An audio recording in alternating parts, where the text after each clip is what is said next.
at the NSCA conference, we talked a little bit about what we can expect in the coming year and what's going to change, what's probably not going to change.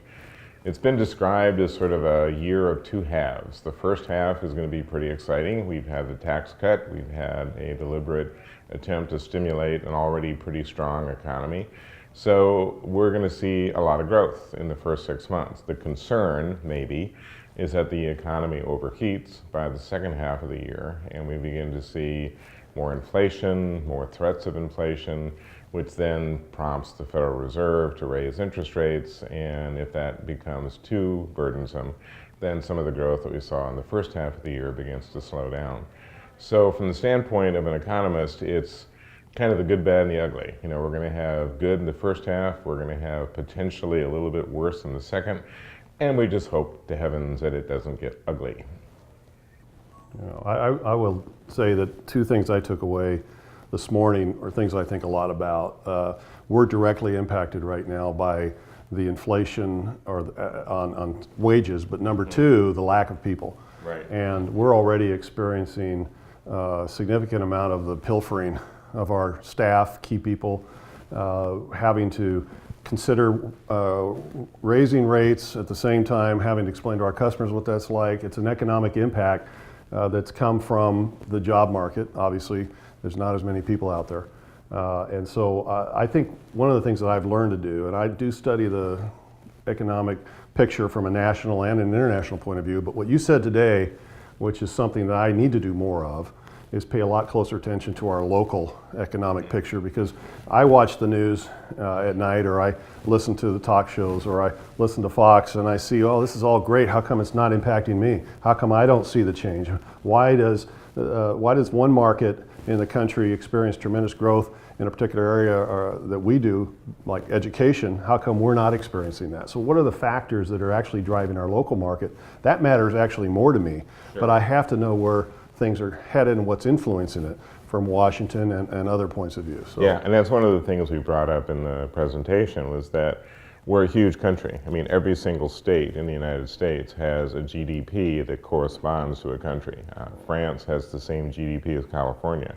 So your point is well taken. You have microeconomies all over the United States, and of course it's also industry specific. You can have a single state with half a dozen very successful industries and industries that are on the decline. And your point about the labor shortage, I mean, on average, we're looking at a 75% shortage of labor in manufacturing, in construction, in healthcare, in transportation. Part of it is predictable. The boomers are retiring. We're losing 10,000 people a day. We don't have the replacement coming in, not from Gen X and not from millennials either.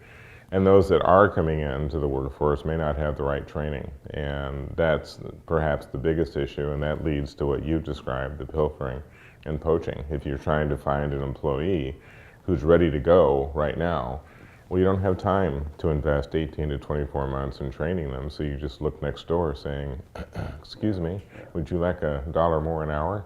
And then you start turning somebody into a farm team. Yeah, in some cases it's several dollars an hour more. Definitely. It shocks me, and it's really disappointing, because what's happening is that the income, and this is maybe the fact that we've been doing this a while and maybe a little older and have some views of things that maybe are a little tainted, but it just seems that we're paying people more than they're worth, and that's not only increasing, it's increasing at almost an exponential rate, which makes it difficult to make decisions to pay people who, from our perspective, don't deserve that, right, just to have them. And so we're in that quandary of how much is too much, and trying to at least hold something back so we have somewhere to go with wages. And that goes to the issue of productivity. We've not seen the productivity gains that we would expect to see after a recession, and part of it is what you point out. You're paying people more than they are, quote, worth in terms of their productivity. Productivity is a factor of output per hour worked, and if somebody is not experienced, doesn't have the right education, isn't motivated, you're not going to get that productivity. And that's part of the reason that we've not seen the growth that we thought we would see by now. And now we're starting to see a little bit of improvement in productivity, but almost all of that is coming from automation and robotics. It's not coming from the people necessarily, it's the machines that are being used. Right. The recovery from recession too, historically, our area, which is Arizona, was one of the first states to recover from any recession. And this one, it was quite the opposite. So instead of being number 2 or number 3 in the country to recover, we were actually at the bottom of the list. And you know, the number 47, 48, which meant our sense of recession lasted a lot longer. Right. And to have to understand that, and what do we do about it, and how do we dig in and be prepared. But part of what I've learned from these kinds of discussions is at some point it's going to change. Nothing stays the same. The growth will return. And you want to prepare during the slower times to take advantage of that growth. Exactly. And that's where businesses sometimes miss. They spend all their attention on themselves, feeling bad for themselves. They hunker down, when that's the point you really need to be investing. And I think that having a picture like you have of what's the time frame, what are we looking at, it was hard to predict, wasn't it, the last few years? Right. You know, it's coming, but we thought it was going to be last year, maybe next year. And it's paying attention to the factors that led us to those conclusions. I mean, we would look at things like the unemployment rate, saying it's very low. So why are we not seeing wage increases until now? So going back and looking at why that didn't take place, and it was to your point, you had very few people looking for jobs, but they didn't have the skills to demand a higher wage. You look back to things like commodity prices. What's changed? You know, we do oil differently than we used to, and that completely changes that dynamic. How is robotics and technology playing a role? I mean, this industry in particular is at the very cutting edge of technology and completely changes companies' business plans almost overnight. Because a new technology arrives, it's not an option. You can't ignore it. It's here. I mean, your competitors are going to be participating whether you are or not. Right. A question that I don't know to what extent you get into this, but we have to be real careful what manufacturers we choose to do business with, because one of the qualifying questions now is, how do you stay on top of inventory? How do you stay on top of procurement of parts to make the stuff you make?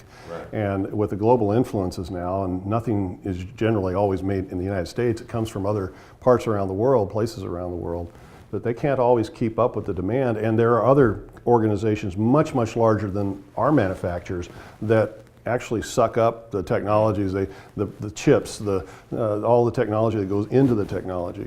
And I'm finding that to be a little bit disconcerting. It's getting harder to count on delivery, getting harder to count on inventory, getting harder to make a promise to the customer, because we're part of a supply chain that is not necessarily as relevant as the really big tech companies are. Exactly, and the supply chains have changed a lot. They have become streamlined in many respects because you have fewer players, but that in itself is a weakness. And we saw that dramatically, remember a few years back when the typhoon hit Japan and wiped out half a dozen companies that supplied auto parts. The entire auto industry shut down for a year because it was the only company in the world that made that part. So now you have to be very careful where stuff comes from. Politics plays a role. Who are we doing trade with? Who are we not doing trade with? What will happen if a tariff is imposed on something? How is that going to affect your trade flow? So companies now are forced to see far into the future. 12, 18 months is now not enough. Now it's 24 to 36. And that's getting into the realm of economists, and we're comfortable guessing, Yes. but most people aren't. And our technologies don't last that long. No, You know, exactly. by the time they're created and built, designed, built, and delivered, can be 24, 36 months. Yeah. And then if you have a problem that it disrupts that, we're into the new technology. We're on to the next generation. Yeah. And that part is moving faster than most of us are able to keep up Oh, with. absolutely. I mean, it's just everything now has been moving at warp speed in manufacturing and even in services. You know, people's expectations are different. The consumer has always had the attitude that, you know, instant gratification is not quick enough, but it's really becoming prevalent, particularly with the millennial generation. I mean, it's just, you delay them by 2 seconds and they're like, God, this phone is slow. You know, it's just, so they have to remember that I grew up with party lines, so. You and me both. Well, thanks very much for watching this little video. Appreciate the opportunity to speak to NSCA. My company is involved with economic forecasting and prognostication, so it's always nice when someone gives you a chance to do that.